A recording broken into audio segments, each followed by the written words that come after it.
सभी दोस्तों को MS न्यूज़ हांसी की तरफ से नया संवत पिंगल 2080 हिंदू नववर्ष व नवरात्रि की हार्दिक बधाई।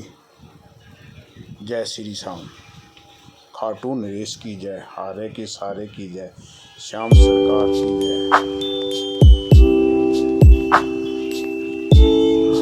जय श्री श्याम, जय श्री श्याम, जय श्री श्याम, जय श्री श्याम। मैया के साथ हुआ और इनके यहाँ ऋषभदेव जी का जन्म हुआ। प्रेम से बोली जय श्री राम। और ऋषभदेव जी जहाँ हमारे 24 अवतारों में से एक अवतार है नारायण भगवान जी के, वही पीछे आपने अगर मीडिया में देखा हो तो हमारे जैन धर्म के एक बहुत ही पूज्य संत हैं और सर्वधर्म संप्रदाय की सभा में वो गए थे, और आपने अगर उनका वक्तव्य सुना हो तो वहाँ मुझे महाराज श्री जी ने बहुत सुंदर बात कही थी। जहाँ बात आई थी, किसी धर्म के ऊपर हम बात नहीं करते, लेकिन अपनी विशेषताओं की चर्चा करने के लिए तो भागवत जी का ही आनंद है। किसी एक संप्रदाय के व्यक्ति ने वहां घोषणा की थी कि हमारा धर्म सबसे प्राचीन है और ओम आदि जो भी निकले सारे के सारे मनोज जी महाराज का जो जन्म हुआ वो आदम से हुआ। और मुझे गर्व होता ये कहते हुए उस भरे मंच के ऊपर केवल एक जैन संत थे जिन्होंने खुलकर उसी समय उस मंच पर स्पष्टतः प्रामाणिक शास्त्र की बात रखी थी। वहां एक सनातनी संत भी थे, लेकिन बड़े शर्म की बात है कि राजनीति अधूरा बना देती है व्यक्ति को। थोड़ा सा मान सम्मान पाने के लिए अरे यथार्थ बात से मुंह क्यों मोड़ना, जो बात है वो खुल करके कहो ना। उन जैन संत जी ने वहां हिम्मत जुटाई, और जुटाई क्या, जिसके पास भजन की ताकत वो निडर होगा भैया, न गलत करेगा। कहा कि महाराज आप तो बाद में कहना, अरे हम जैन संप्रदाय के अनुयायी हैं, महावीर जैन भगवान जी की पूजा करने वाले संत हैं, हम ही नहीं कह सकते। हम खुद मानते हैं कि प्रभु श्री हरि नारायण जी के ही वंश में ऋषभदेव जी का जन्म हुआ, जो हमारे प्रथम तीर्थंकर थे। और भागवत जी का खुला उद्घोष है, श्री नारायण भगवान जी के 24 अवतारों में से श्री ऋषभदेव जी का जन्म हुआ। और यहीं से जैन धर्म का हमारा एक कहेंगे भक्ति मार्ग का प्राकट्य हुआ। कारण ध्यान से सुनना इस चरित्र को, आपको अपने धर्म के बारे में पता जरूर होना चाहिए, क्योंकि कथाएं सुनते तो बहुत हैं, कार्यक्रम बहुत देखते हैं, बड़े बड़े आयोजन भी होने लग रहे हैं, लेकिन फिर भी उन्हीं आयोजनों में जाने वाले लोगों के अंदर ही सबसे ज्यादा दोगलापन देखने को मिलता है। नाम धर्म का और कर्म उलट। ऐसा नहीं होना चाहिए। जो सनातनी है तो सनातनी सच्चा हो। ऋषभदेव जी महाराज अपने जिस कुल में जन्म लेकर के सुशोभित हो रहे थे, उसी कुल की मर्यादा का पालन करते हुए अपने पुत्र भरत को राजपाट संभलवाया, जो 10 पुत्रों में सबसे वरिष्ठ थे, और खुद संन्यास मार्ग का आश्रय लिया। कल हम चर्चा कर रहे थे वानप्रस्थ की, तो वानप्रस्थ का समय होता है गृहस्थ के धर्म को निभाने के बाद, और वानप्रस्थ का इस गृहस्थ में रहकर के भी पालन होता है। जब संतान अपने अधिकार को चलाने लग जाए और माता पिता की बातों की अवहेलना होनी शुरू हो जाए, उस पहली घटना पर ही तुरंत वहीं पर अपने आप को रोक लीजिए और समझ जाइए कि ये मेरा वानप्रस्थ का समय है, अब मुझे इनके बीच में दखल अंदाजी नहीं देनी चाहिए। और घर में रह करके भी वानप्रस्थ का पालन यही है कि आप जो कर रहे हो बेटा, कहीं मेरी सलाह की आपको जरूरत हो तो ले लेना, वरना मुझे पता लग गया कि आप अपने कर्तव्यों को निभाने में सक्षम हैं। अगर नहीं करेंगे तो बांस की तरह अकड़ होगी तो टूट जाएंगे, और टूटने के बाद इस अवस्था में कोई सहारा देने वाला भी नहीं होता। क्यों?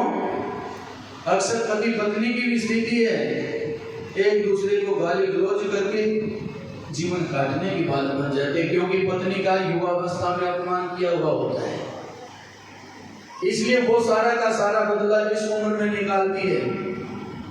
लेकिन जो सदगृहस्थ होते हैं उनकी चाहे युवावस्था हो और चाहे वृद्धावस्था हो, वो सामने होती है, सदा आनंद ही आनंद होता है। और इस पति पत्नी के जोड़े की सबसे ज्यादा जरूरत अवस्था के परिपाक काल में होती है, जब बच्चों के पास समय नहीं होता माता पिता के लिए। आज वानप्रस्थ के समय पर इजाजत ली अपने पुत्र से, और ऋषभ देव जी महाराज मन प्रदेश में तपस्या लीन हो गए। अनेक सिद्धियां मिली परमात्मा का भजन करने से। अब स्वार्थी लोगों का तांता भी लग जाता है, जहाँ ये लगे ना कि यहाँ भगवान जी की चर्चा करने वाले इस व्यक्ति के पास कुछ है, तो वहां सबसे ज्यादा भीड़ इकट्ठी होती है। अभी देख भी रहे होंगे ताजा उदाहरण, उस बेचारे को कुछ अपनी भक्ति की मेहनत परिश्रम से मिला होगा, उसको जब तक खाली नहीं कर देंगे तब तक ये दुनिया वाले भी चैन नहीं लेते हैं। ठीक यही हाल हुआ ऋषभ देव जी महाराज के पास भी। लोगों को पता लग गया कि जिसके लिए ये प्रार्थना कर देते हैं भगवान जी से, उसका काम सिद्ध हो जाता है। महाराज अब क्या था, आने जाने वाले सारे लोग मत्था टेकने लगे। महाराज जी उनके दुखों को सुन करके द्रवित हो जाते हैं, और परमात्मा तो खुद भी थे, जो वचन कहा मन से वही सफल हो जाता।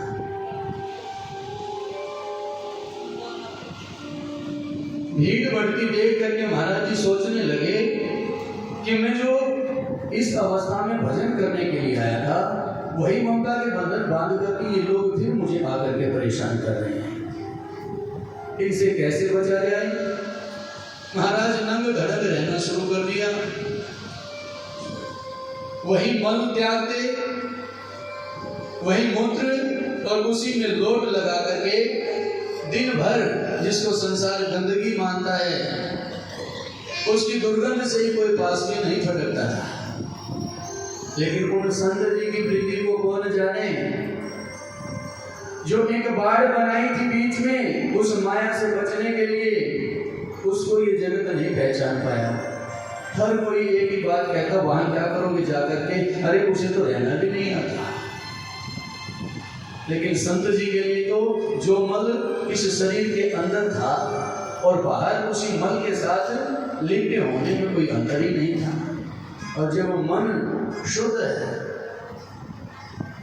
फिर बाहरी दिखावा पूरा हो या ना हो बात बन जाएगी एक मौके, लेकिन मन कलुषित है तो बाहर से कितने सजे सवरे क्यों ना हो, सारा का सारा बेकार है। महाराज ऋषभ देव जी का यही आनंद लूटना आम साधारण जीव के लिए जो बुरा रूप लिया, तो संतों में सर्वश्रेष्ठ माने गए ऋषभ देव जी महाराज। और दिगंबर जैन की जो परंपरा है वो यही ऋषभ देव महाराज जी से ही प्रारंभ हुई। प्रेम से बोली जय श्री राधे। इनके पुत्र भरत जी महाराज अपने पूर्वजों की ही परंपरा का पालन करते करते अपने पुत्रों को राजपाट संभलवाया, और चक्र नदी जिसको आज गंडकी नदी के नाम से जाना जाता है, और जो भगवान जी का पवित्र रूप होता है ना शालिग्राम जी, वो उसी गंडकी माँ का पवित्र प्रसाद होता है। नेपाल से होकर के जो बहती है पवित्र माँ गंगा की निर्मल धारा गंडकी मैया।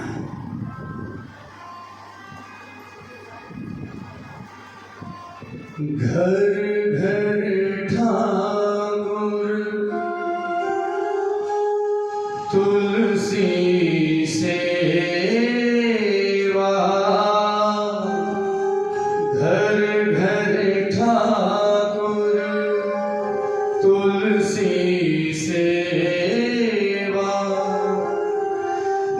दर्शन गोविंद जी को आले रे मोहे लागे वृंदावन को आले रे मोहे लागे वृंदावन को। होनी चाहिए घर घर में सेवा। माँ वृंदा की तुलसी बिरवा घर में जरूर हो।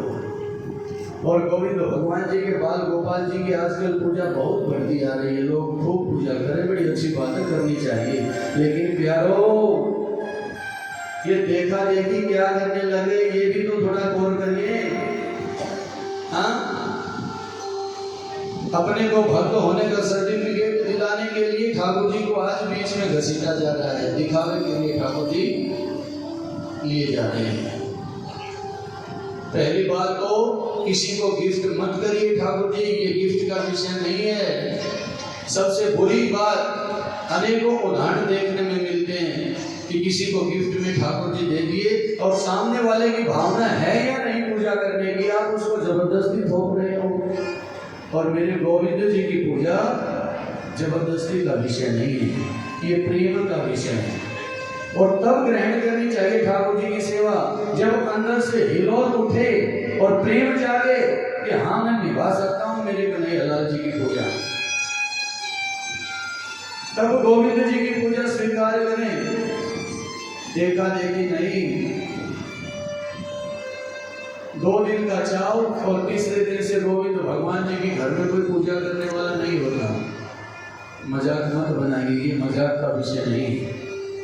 और मेरे ठाकुर जी, जिस आप बाल गोपाल की बार-बार चर्चा करते रहते हो ना, उन बाल गोपाल जी के अंदर साक्षात तेज का आगमन होता है और वो तेज हमारी समर्पणा इस प्रेममय भक्ति के साथ आता है। इसलिए अपने घर अगर गोपाल जी हैं तो उनको जैसे एक बच्चे का ध्यान रखना पड़ता है, ठीक उसी तरह से गोपाल जी का ध्यान करके पूजा करनी चाहिए। जगह जगह पाखंड और दिखावे के लिए नहीं। हाँ, जहां जाओ तो अंग संग गोपाल जी को लेकर के चलो, बहुत अच्छी बात है। लेकिन झूठे हाथ वहीं लगा करके और साथ में गोपाल जी को भी उठाए हुए हैं। आपको जितने देखने वाले लोग होते हैं आसपास, हो सकता है कुछ लोगों के लिए सोशल स्टेटस हो जाए कि वाह, भगवान जी को ऐसे भी लेकर के चलते हैं। अरे महाराज, वो स्टेटस का विषय नहीं है। बड़ा पवित्र रूप है और इष्ट साधना का रूप है। और उसमें गड़बड़ करोगे तो थप्पड़ ऐसा लगेगा जीवन में, ये भक्त बनने का तो ढोंग दूर की बात, मिट्टी में मिल जाओगे। इसलिए गोपाल जी की पूजा किसी और के कहने से नहीं होती, गोपाल जी तो मन से आते हैं। और अगर लगे कि मैं विधान नहीं निभा सकता, पूजा मुझसे नहीं निभेगी, तो मानसिक पूजा करो मेरे गोपाल जी की। मन में आप रखो ठाकुर जी को। घर से निकलने से पहले अपने अंतःकरण में गोविंद भगवान जी को याद करके ये कह करके निकलना, मेरे ठाकुर, मैं इस काम से जा रहा हूँ, आप मेरे साथ चलिए। और ये पक्की बात है, पूर्ण रूपेण अनुभव की हुई बात, गोपाल जी आपके साथ होते हैं। जब आप घर आए तो पहले स्थान गोपाल जी का। भोजन करें, अरे करो जो मर्जी जिसको खाना है, ये कलयुग है, यहाँ कोई किसी की नहीं मानता। मानते तब है जब सिर के ऊपर लठ लगे, तब समझ में आती है। जो खाना है खाओ, लेकिन खाने से पहले अपने परमात्मा को, अपने इष्ट को ये जरूर कहिए कि आप भी इसमें से प्रसाद जरूर ग्रहण कर लेना। जब प्रसाद शब्द निकलेगा तो गलत चीज खा ही नहीं पाओगे। प्यारो, प्रेम से बोलिए जय श्री राम। हाँ, लेकिन दोनों चीजों का मिश्रण करके जब चल रहे हैं तो ये सनातन धर्म के ऊपर कलंक है। गोपाल जी को दूसरों को देते फिरते हैं कि मैं नहीं कर सकता पूजा, आप रख लीजिए, मेरे को किसी ने गिफ्ट कर दिया था। अरे क्या ड्रामा है ये। इसलिए गिफ्ट मत करिए, ये गिफ्ट का विषय नहीं, ये भाव का विषय है। कभी भी किसी को गोपाल जी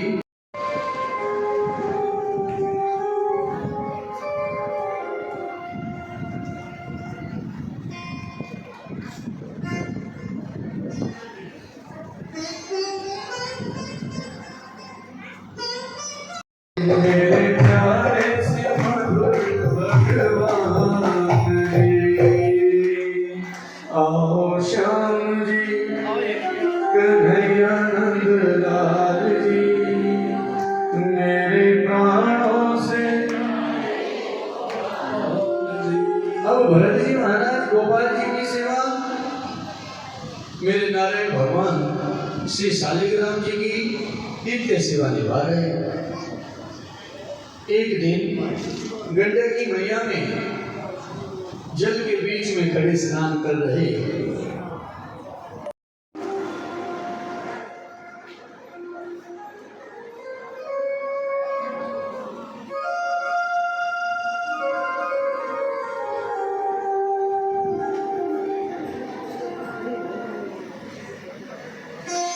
जय श्री राधे राधे श्याम।